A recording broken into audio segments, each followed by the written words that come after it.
जय हिंद मित्रांनो, आपल्या युट्यूब चॅनलवर मी सर्वांचं मनापासून स्वागत करत आहे। आजच्या या व्हिडिओच्या माध्यमातून आपण जे आहे एक अतिशय आगळा वेगळा थोडासा विषय घेऊन आलेला आहोत। या व्हिडिओच्या माध्यमातून आपण आरक्षणाचं थोडंसं जे काही खेळ आहे तो समजून घेणार आहे। तुम्ही म्हणाल सर त्याच्यामध्ये काय आहे? कहाणी में बहुत सारे ट्विस्ट है। आजचा व्हिडिओ पाहिल्याच्या नंतर ना बऱ्याच जणांना थोडासा शॉक लागणार आहे की एक्झॅक्टली अरे यार हे असं राहतं का? कारण आरक्षण, शिक्षक भरती, समांतर आरक्षण आणि लिमिटेड प्रिफरन्सेस यांचा एवढा घनिष्ठ संबंध आहे की आपल्याला जे आहे लक्षात येऊन जाईल की भविष्यामध्ये आपल्यासाठी जे आहे कोणता प्लॅन अतिशय योग्य असणार आहे, कशा प्रकारची स्ट्रॅटेजी आपल्याला या ठिकाणी अवलंबवावी लागणार आहे। फार जास्त वेळ वाया न घालवता जे आहे सरळ सरळ आपण मुद्द्याला सुरुवात करणार आहोत। परंतु येत्या शिक्षक भरतीसाठी जर आपण या ठिकाणी जे आहे मार्गदर्शनाची अपेक्षा ठेवत असाल तर आपल्यासाठी अवेलेबल आहे महाराष्ट्रामधलं शिक्षक भरतीचं सर्वोत्तम मार्गदर्शन। यामध्ये अगदी पवित्र पोर्टल रजिस्ट्रेशन पासून तुमच्या जॉइनिंग पर्यंत आम्ही आहोत तुमच्या सोबत। त्यासाठी गायडन्स बॅच अवेलेबल आहे। या बॅच मध्ये तुम्हाला पवित्र पोर्टल भरती बाबतची जी आहे एक लेक्चरची सिरीज आहे ते मिळणार आहे। प्रिफरन्सेसच्या संदर्भामधली स्ट्रॅटेजी, योग्य तो सल्ला मिळणार आहे। व्हॉट्सअपचा ग्रुप आहे चॅटिंग करिता। त्यासोबतच जे आहे उमेदवारांसोबत स्पेशल लाईव्ह सेशन जे आहे 1 to 1 आपण करणार आहोत, जेणेकरून तुम्हाला तुमच्या समस्या विचारता येणार आहे। बाकीच्या ज्या काही मेरिट लिस्ट आहे, शासन निर्णय महत्त्वाचे सगळे ते मिळणार आहे। डॉक्युमेंटच्या बाबतीमधल्या समस्या असेल, क्वालिफिकेशनच्या समस्या असेल, काहीही समस्या, प्रत्येक समस्येचं सोल्युशन गायडन्स बॅच। त्यासाठी तुम्हाला काय करायचं आहे, मास्टर टीचर हे जे ॲप आहे डाउनलोड करायचं आणि गायडन्स बॅच मध्ये आजच प्रवेश घ्यायचा। याच्या व्यतिरिक्त जे आहे तुम्हाला जर टीईटीची, सीटीटीची बॅच हवी असेल, मार्गदर्शन हवं असेल, ते देखील आपल्याला मास्टर टीचर प्लॅटफॉर्मला अवेलेबल आहे। याच्यासोबत पुस्तके हवी असेल, पुस्तके देखील आपल्याला मास्टर टीचरच्या प्लॅटफॉर्मवरती अवेलेबल आहे। आता येतो मी मूळ मुद्द्याकडे की एक्झॅक्टली हा जो काही व्हिडिओ आपण बनवतोय किंवा हा जो खेळ आहे रिझर्वेशनचा तो नेमका काय आहे आणि तो आपल्या भरतीवरती कशा प्रकारे इफेक्ट करणार आहे। बघा मित्रांनो, एक गोष्ट छोटीशी लक्षात घ्या की पवित्र पोर्टलमध्ये जागा किती येतील हे आपल्या सर्वांना अजून अनिश्चित आहे। जागा जास्तीत जास्त याव्यात यासाठी जे आहे बऱ्याचशा संघटना, बरेचशे अभियोग्यताधारक आपल्या आपल्या परीने प्रयत्न करतायत। चांगली गोष्ट आहे, करायलाच पाहिजे। आपणही आपल्या परीने जे आहे फुल ना फुलाची पाकळी यामध्ये सहभाग नोंदवणं आवश्यक आहे। परंतु आता एकूण किती जागा आल्या तर त्यापैकी सर्वच्या सर्व जागा माझ्या वाट्याला आहेत का? त्या गोष्टी आपल्यासाठी या ठिकाणी रिझर्वेशनचा खेळ समजून घेतल्याशिवाय समजणार नाही। एक सोपं उदाहरण म्हणून तुम्हाला या ठिकाणी सांगू इच्छितो की त्यासाठी जे आहे आपण सर्वात पहिल्यांदा महाराष्ट्रामध्ये समजून घेऊया की रिझर्वेशन कुणाला किती आहे। बघा, समजा महाराष्ट्रामध्ये कितीही जागा येऊ द्या पवित्र पोर्टल शिक्षक भरती करिता, त्या जागांचं डिवायडेशन जे आहे याप्रमाणे होणार आहे, हे तर जगजाहीर आहे। उदाहरण म्हणून तुम्हाला सांगेल की स्थानिक स्वराज्य संस्थेच्या 10,000 जागा आल्या, इंटरव्ह्यूच्या 10,000 जागा आल्या, अशा 20,000 जागा आल्या। उदाहरण म्हणून माझी इच्छा आहे त्याच्यापेक्षा कितीतरी पटीनं जास्त जागा याव्या, परंतु एक उदाहरण म्हणून तुम्हाला सांगितलं की स्थानिक स्वराज्य संस्था म्हणजे जिल्हा परिषद, नगरपालिका, महानगरपालिका, कटक मंडळ यांची जर का विदाऊट इंटरव्ह्यूच्या 10,000 जागा आल्या तर त्या 10,000 जागांपैकी एकूण जागांपैकी एससी कॅटेगरीला जे आहे 13% रिझर्वेशन आहे। म्हणजे या ठिकाणी त्या तुलनेमध्ये 1300 जागा त्यांच्या वाट्याला जातील। त्यापैकी एसटी कॅटेगरीला 7% जागा आहे, म्हणजे 700 जागा त्यांच्या वाट्याला जातील। त्यानंतर जे आहे ओबीसी प्रवर्गाला आरक्षण 19% आहे, त्या 10,000 जागांपैकी 1900 जागा या ज्या आहेत ओबीसीला जातील। त्यानंतरचं 3% छोटे छोटे प्रवर्ग आहेत, 2-3% जे रिझर्वेशन आहे व्हीजीए साठी आहे। त्यानंतर एनटीबी साठी 2.5% आहे। त्यानंतर एनटीसी आपल्या धनगर बांधवांसाठी 3.5% आहे। त्यानंतर वंजारी बांधवांसाठी एनटीडी आहे, तो 2% रिझर्वेशन आहे। एसबीसी हा प्रवर्ग 2% आणि नव्याने मिळालेलं 10% रिझर्वेशन मराठा समाजाला आहे। म्हणजे हा झाला 62% रेशो। आणि याच्या व्यतिरिक्त ईडब्ल्यूएस हा खुल्या प्रवर्गामधून 10%, म्हणजे एकूण जे रिझर्वेशन आहे सध्या महाराष्ट्रभरामध्ये ते आहे 72%। म्हणजे लक्षात घ्या, आता मला तुम्हाला नेमकं काय सांगायचं आहे या व्हिडिओच्या माध्यमातून ते थोडंसं तुमच्या लक्षात येईल की 10,000 जागा आल्या, सांगायला काय आहे 10,000 जागा आहे, पण 10,000 जागाला मी पात्र आहे का? नाही नाही. मी किती जागांसाठी पात्र आहे? मी पात्र आहे माझ्या कॅटेगरीनुसार. समजा मी जर का एससी कॅटेगरीचा असेल तर या 10,000 जागांपैकी समजा या 10,000 जागा आहे, या 10,000 जागा माझ्या काही कामाच्या नाही, माझ्या कामाच्या आहेत फक्त 1,300 जागा. येते का लक्षामध्ये? मला 1,300 जागांसाठीच खेळायचं आहे आणि त्यातल्या त्यात या 1,300च्या 1,300 जागा मला सगळ्या येणार नाहीयेत. लक्षात घ्या, त्याच्यामध्ये पण खूप सारे फाटे फुटणार आहेत. तू म्हणाल सर आता काय अजून आहे, रुको जरा, सबर करो, सगळं सांगतो तुम्हाला. आता समजा उदाहरण म्हणून आपण असं घेतलं की ठीक आहे बाबा, एससी कॅटेगरीला 13% रिझर्वेशन आहे, 10% जागा जर का यांच्या वाट्याला दिल्या तर 1,300 जागा यांच्या वाट्याला आल्यात. याच्यामध्ये जे आहे 2 प्रकारचे मुख्य प्रवर्ग आणखी पडलेले असतील. आता पहिला प्रवर्ग काय आहे याच्यामध्ये ना, हा एससी च्या पूर्ण कॅटेगरीसाठी आहे, परंतु आपल्याला अजून समांतर आरक्षण बघावं लागेल. समांतर आरक्षण देखील बघावं लागेल. समांतर आरक्षण देखील भरपूर आहे, माहितीये ना, भरपूर आहे. तुम्हाला त्याचा GR दाखवतो. समांतर आरक्षण नेमकं काय भानगड आहे हे बघा. समांतर आरक्षणाचा GR, ठीक आहे, सामान्य प्रशासन विभागाचा 25 जानेवारी 2024 चा GR आहे. तुम्ही म्हणाल सर हे सामान्य प्रशासन विभागाचा ना आपल्या शिक्षण विभागाचा काय संबंध आहे? संबंध आहे. सामान्य प्रशासन विभागाचे सगळे GR जे आहे आपल्याला लागू पडतात. मग शिक्षकांची जी बदली आहे, शिक्षकांचं प्रमोशन आहे, आपलं जे रोस्टरचं प्रकरण आहे, रोस्टर म्हणजे आरक्षणाचं प्रकरण आहे, ते सगळं सामान्य प्रशासन विभागाच्या अंतर्गत येतं. म्हणून हा नियम आपल्याला लागू आहे. समांतर आरक्षण म्हणजे नेमकं काय आहे तर बघा, हा तक्ता बघा, हा तक्ता आपल्यासाठी आहे. बघा 2 प्रकारचं रिझर्वेशन राहतं, एक उभं आरक्षण, एक आडवं आरक्षण. ठीक आहे, एक व्हर्टिकल आरक्षण जे मी तुम्हाला आता दाखवलंय, हे आरक्षण या ठिकाणी जे आहे 72% पर्यंत गेलंय. ठीक आहे, आणि हा जो दुसरा आरक्षण आहे हॉरिझॉन्टल आरक्षण आहे, आडवं समांतर आरक्षण ज्याला आपण म्हणतो, आणि ते तुम्हाला दाखवतो. आता हे तर व्हर्टिकल उभं आरक्षण तुम्हाला दाखवलंय. आता हे जे आहे आपल्याला आडवं आरक्षण समजून घ्यायचंय. बघा, महिलांसाठी एकूण जागांच्या 30%, ठीक आहे, त्यानंतर माजी सैनिकांसाठी 15%, दिव्यांग उमेदवार त्याच्यापैकी 4%, खेळाडूंसाठी 5%, प्रकल्पग्रस्त 5%, भूकंपग्रस्त 2%, पदवीधर अंशकालीन 10%, त्यानंतर अनाथ उमेदवारांसाठी 1%. म्हणजे समांतर आरक्षण जर आपण टोटल बघितलं मित्रांनो तर ते जातं 72%. म्हणजे उभं आरक्षण 72%, आडवं आरक्षण 72%.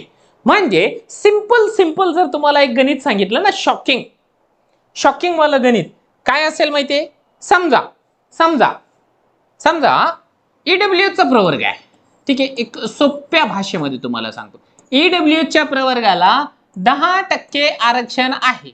ठीक आहे, आता समजा 10,000 जागा आल्या, 10,000 जागा टोटल अंदाजे सांगतोय, परत एकदा सांगतोय की जे आहे माझी इच्छा आहे याच्यापेक्षा कितीतरी पटीनं जास्त जागा याव्यात. पण एक सुटसुटीत गणित समजावं म्हणून तुम्हाला सांगेल. आता 10,000 जागांपैकी 10% काढलं तर 1,000 जागा ज्या आहे त्या EWH च्या वाट्याला आल्या. ठीक आहे, आता समजा मी EWH चा उमेदवार आहे, मग मला सरळ 1,000 जागांसाठी मी पात्र आहे का? नाही. समजा मी जो उमेदवार आहे EWH प्युअर आहे, EWH प्युअर. आता EWH प्युअर ही काय भानगड आहे तर मी फक्त ना EWHच आहे. ठीक आहे, म्हणजे मला बाकी समांतर आरक्षण लागू नाही, म्हणजे मी EWH प्युअर आहे. म्हणजे मी महिला नाही, मी खेळाडू नाही, मी अंशकालीन नाही, मी जे आहे काय म्हणतो भूकंपग्रस्त नाही, मी प्रकल्पग्रस्त नाही, मी अंशकालीन पण नाही आणि मी अनाथ पण नाही. ठीक आहे, म्हणजे काय झालं, मी EWH प्युअर झालो. मग आता हे जर का आपण समांतर आरक्षण घेतलं तर ते समांतर आरक्षण 72% म्हणजे याच्यापैकी जे आहे 720 जागा गेल्या. म्हणजे माझ्या वाट्याला 10,000 जागांपैकी जे आहे 1,000 जागा EWH ला आल्या, त्याच्यापैकी समांतर आरक्षणला एवढ्या जागा गेल्या. म्हणजे माझ्याकडे आता किती जागा शिल्लक राहिल्या तर माझ्याकडे जे आहे मित्रांनो फक्त आणि फक्त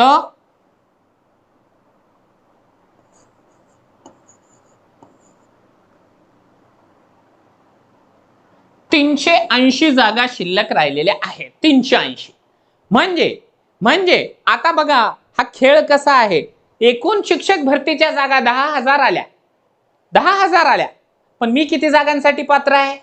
मी फक्त 380 जागांसाठी पात्र आहे, फक्त 380. म्हणून मला या 380 जागा ज्या आहेत शोधून शोधून त्याला प्रिफरन्स द्यायचा आहे. म्हणून प्रिफरन्स महत्वाचा आहे. म्हणून मी तुम्हाला सांगितलंय, म्हणून ना ज्या लोकांना हा सगळा खेळ समजला त्यांनी जे आहे निश्चितपणाने गायडन्स बॅच मध्ये गायडन्स घ्यायला हरकत नाही.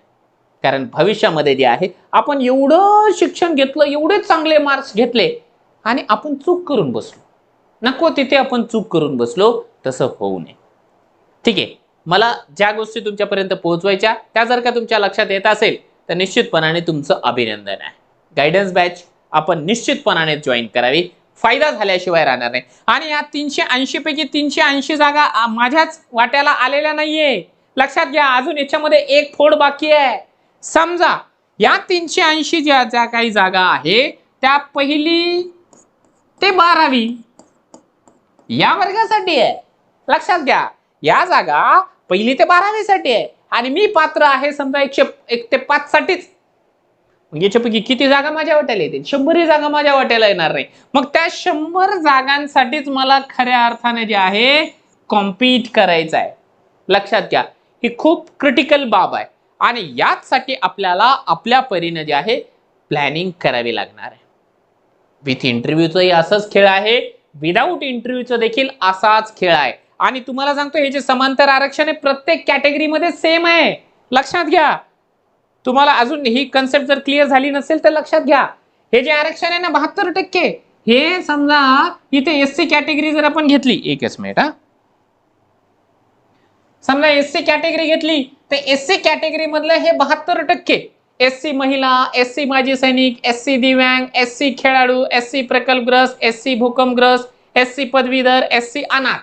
ठीक आहे, त्याच्यानंतर इकडे जर गेलो आपण एसटी साठी तरी देखील त्यांनाही एवढंच आरक्षण. म्हणजे प्रत्येक कॅटेगरीमध्ये हे आहेच आहे. एसटी महिला, एसटी माजी सैनिक, लक्षात येते का? इकडे जर आपण गेलो इतर मागास प्रवर्गामध्ये, समजा ओबीसी मध्ये गेलो तर ओबीसी मध्ये देखील असंच राहणार आहे. ओबीसी महिला, ओबीसी माजी सैनिक, ओबीसी दिव्यांग, हे असंच चालणार आहे. म्हणजे हे जे आडवं आरक्षण आहे 72%, तेही प्रत्येक कॅटेगरीला आलेलंच आहे. आता आणखी एक गोष्ट चांगली गुड न्यूज ही आहे की याच्यापैकी समजा एखादा उमेदवार नाही मिळाला, समजा माजी सैनिक मिळाले नाही, ठीक आहे, माजी सैनिक नाही मिळाले तर या जागा ज्या आहे याच प्रवर्गाच्या जनरल मध्ये जातात. लक्षात आलं का? परत एकदा सांगतो, समजा समांतर आरक्षणामधल्या काही जागा नाही मिळाल्या, उमेदवार नाहीये, तर अशा कंडिशन मध्ये समजा सोप्या शब्दात सांगतो, परत म्हणजे मिस कम्युनिकेशन खूप वेळा होऊन जातं, समजून घ्यायचा. माझं एक एक जे वाक्य असतं ना ते थोडंसं समजून घेत चला. व्हिडिओ मोठा होतोय मान्य आहे, परंतु संपूर्ण व्हिडिओ पाहिल्याशिवाय तुमची कन्सेप्ट क्लिअर होणार नाही. आणि माझी रिक्वेस्ट असेल की गायडन्स बॅच तर तुम्ही जॉईन कराच, परंतु या व्हिडिओला जास्तीत जास्त फॉरवर्ड देखील करा. प्रत्येकाला समजलं पाहिजे, लक्षात आलं पाहिजे की नेमकं हे आरक्षणाचा खेळ कसा चालतो.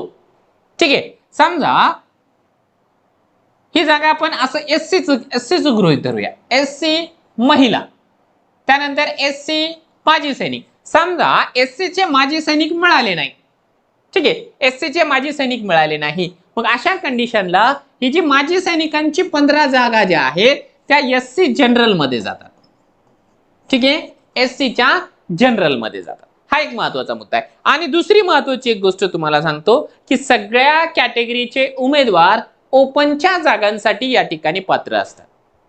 ठीक आहे, सध्या तरी जोपर्यंत अजून त्याचा शासन निर्णय बाकी आहे, परंतु ओपन जे आहे ओपन टू ऑल असा नियम आहे ओपनचा.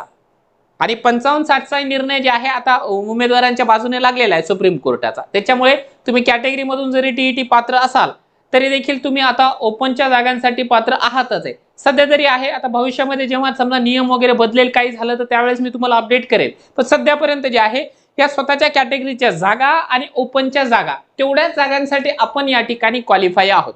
म्हणून आपल्याला या ठिकाणी बारकाईने समजून घ्यायचं आहे की प्रिफरन्सेस बाबा आता मग मी कुठं देऊ, कारण तिथेच आहे ना मार्क तर भरपूर आहेत, पण अशा ठिकाणी मी प्रिफरन्स दिला. उदाहरण म्हणून तुम्हाला सांगतो, उदाहरण म्हणून एक तुम्हाला सांगतो की समजा एक उमेदवार आहे ज्याचा स्कोर आहे 136, ठीक आहे, एक उमेदवार आहे, त्याचा स्कोर आहे 136. ठीक आहे, 136चा स्कोर असा आहे की तो सिलेक्शन डिझर्व करतो कोणत्याही कॅटेगरीमध्ये असो, सगळ्याच कॅटेगरीमध्ये. ठीक आहे, आता या उमेदवारांना जे आहे स्मार्ट पद्धतीने प्रिफरन्स देणं महत्वाचं आहे.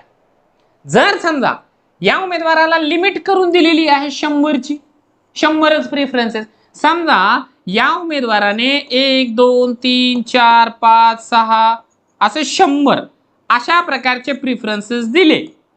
ठीक आहे, अशा प्रकारचे प्रिफरन्सेस दिले आणि अनफॉर्च्युनेटली सांगतोय की या 100 ठिकाणी जे आहे या 136 पेक्षा जास्त मार्क असलेल्या उमेदवारानेच प्रिफरन्स दिला, कारण याचे प्रिफरन्सेस संपले. अशा कंडिशनला याचा चान्स गेला. मग आता समजा 101व्या नंबरला जे आहे अशी एक संस्था आहे की जिथे याला प्रिफरन्स द्यायचा होता पण याची लिमिट संपली म्हणून यानं प्रिफरन्स दिला नाही. मग त्या ठिकाणी जे आहे 135 मार्क वाल्या उमेदवाराने प्रिफरन्स दिला. मग काय झाला, हा उमेदवार इथे लागला की लागला ना, याच्यापेक्षा कमी मार्क आहे तो लागला. कारण काय आहे की यानं अशा ठिकाणी प्रिफरन्स दिला की ज्या ठिकाणी जे आहे त्याच्यापेक्षा जास्त मार्कवाल्या उमेदवाराने प्रिफरन्स दिला नाही. म्हणजे काय आहे की आपल्याला या ठिकाणी जे आहे फार बारकाईनं विचारपूर्वक सगळ्या गोष्टी कराव्या लागणार आहे, सगळ्या बाबींचा अभ्यास करावा लागणार आहे. अगोदरच्या भरतीमध्ये काय होतं, अनलिमिटेड प्रिफरन्सेस होते. अनलिमिटेड प्रिफरन्सेस मध्ये काय होतं, जोपर्यंत जास्त मार्कवाला उमेदवार सिलेक्ट होत नाही, कमी मार्कवाला उमेदवार सिलेक्ट होणं कदापि शक्य नव्हतं. आता तसं नाही, आता तसं होणारच नाही. आता बऱ्याच ठिकाणी आपल्याला पाहायला मिळेल की कमी मार्कवाला लागला, जास्त मार्कवाला थांबला. थांबण्याचं कारण काय, लिमिटेड प्रिफरन्सेस. ठीक आहे, आता तुम्हाला ना एक जाहिरात दाखवतो, थोडीशी इंटरेस्टिंग जाहिरात दाखवतो. ठीक आहे, हे बघा आणि त्याच्यानंतर व्हिडिओ थांबवतो. व्हिडिओ मोठा झालाय मान्य आहे, तरी देखील बघा, पवित्र पोर्टलची ना ही एक जाहिरात आहे. ठीक आहे, 2024ची जाहिरात आहे. ही जाहिरात हे बघा जिल्हा परिषद रायगडची आहे. जिल्हा परिषद रायगडच्या जाहिरातीमध्ये जे आहे एकूण पदांवरती नजर फिरवा, 998 पदं आली होती, 998. ठीक आहे, म्हणजे मोठी जम्बो भरती होती त्यांची. 998 पैकी ना जो रिझर्वेशनचा खेळ आहे ना तो बघा एकदा, समजून घ्या. समजा जे आहे मी तुम्हाला सांगत आहे या ठिकाणी की ही अनुसूचित जाती आहे. अनुसूचित जातीसाठी ना एकूण जागा आहेत 133. या 133 पैकी ना समांतर आरक्षणामध्ये सगळ्या डिवाइड झाल्यात. हे बघा, महिलांना 40 गेल्या, माजी सैनिकला 20 गेल्या, अंशकालीन 13, प्रकल्पग्रस्त 7, भूकंपग्रस्त 3, खेळाडूला 7 आणि 43 जागा अशा राहिल्या ज्या की SC जनरलला आहे.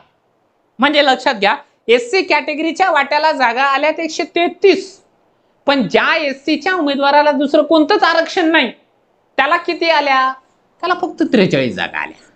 सगळ्या कॅटेगरीचं असंच आहे, सगळ्या कॅटेगरीला असंच आहे.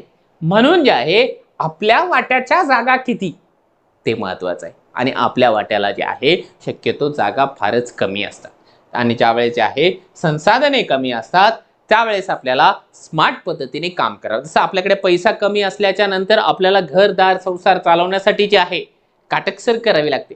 जिथे जिथे ज्या ज्या गोष्टीला फार जास्त महत्व आहे तिथे तिथेच आपल्याला जेव्हा पैसे खर्चावे लागतात त्याला म्हणायचं जे आहे स्मार्ट स्ट्रॅटेजी. आणि ती स्मार्ट स्ट्रॅटेजी जी आहे आपण आपल्या परीनं 100% देण्याचा प्रयत्न करणार आहोत आपल्या गायडन्स बॅचमध्ये. मला अपेक्षा आहे की आपल्यापैकी बरेच जण जे आहे समजून गेलेले असणार आहे की एक्झॅक्टली जे आहे आपल्याला शिक्षक भरतीचं नॉलेज असलं पाहिजे, प्रिफरन्सेसचं नॉलेज असला पाहिजे, आपल्या सगळ्या कन्सेप्ट ज्या आहेत क्लिअर असल्या पाहिजे. आता तुमच्यापैकी किती जणांना जे आहे बरंच काही नवीन या व्हिडिओच्या माध्यमातून समजलंय, शिकायला मिळाले ते आपण या व्हिडिओच्या खाली कमेंट बॉक्समध्ये कमेंट करा. आणि आपला जो स्कोर आहे आणि आपलं क्वालिफिकेशन आहे आणि प्रामुख्याने आपला जो जिल्हा आहे तो या व्हिडिओच्या खाली कमेंट बॉक्समध्ये कमेंट करा. कारण या व्हिडिओच्या खाली जे आहे मी स्वतः बऱ्याच लोकांना उत्तरं देणार आहे. मला समजू द्या तुमच्या प्रतिक्रिया नेमक्या काय आहे, नवीन काय शिकायला मिळालं, जे शिकायला मिळालं ते शॉकिंग आहे का, तुमचं स्कोर काय आहे, तुमचं क्वालिफिकेशन काय आहे आणि तुमचा जिल्हा कोणता आहे. आणि हो, गायडन्स बॅच जर का जॉईन करायची असेल तुम्हा सर्वांचं वेलकम आहे. तुम्ही फक्त या ठिकाणी मास्टर टीचर हे जे ॲप आहे डाउनलोड करा.